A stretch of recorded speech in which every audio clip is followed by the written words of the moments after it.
Mga kapuso, matapos lumabas ang PAR kaninang umaga, tumama na sa China ang sentro ng bagyong Waning.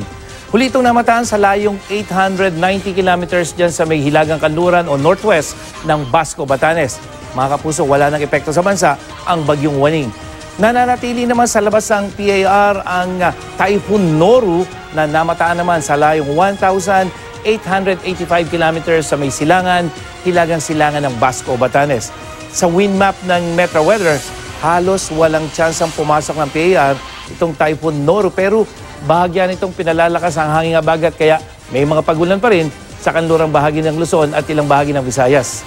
Bukas po yan. At apektado rin ang habagat, ang alon dyan sa probinsya ng Batanes, sa may Ilocos Region, kasama na ang hilagang bahagi ng Cagayan, kaya huwag munang pumalaot dito ang maliliit na sasakyang pandagat. Manatili namang I am ready sa mahina hanggang katamtamang ulan dito sa Metro Manila, bukas siya ng madaling araw, sa hapon hanggang sa gabi. Maghapon naman ang banta ng ulan sa mga probinsya ng Bataan at Zambales, kasama na ang Mindoro at sa halos buong Luzon naman, pagdating sa hapon kumisa malalakas ang thunderstorm dyan sa may Cagayan Valley. Maayos naman ang panahon sa malaking bahagi ng Visayas bukas, maliban dyan sa may western section sa hapon. At sa Mindanao, maulan sa ARMM, dyan sa may Socsagen at sa Davao sa umaga, habang may ulan naman sa Northern Mindanao, rehiyon ng Caraga at sa may Zamboanga pagdating sa hapon.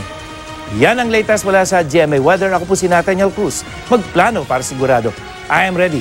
Serbisyong totoo ng GMA News.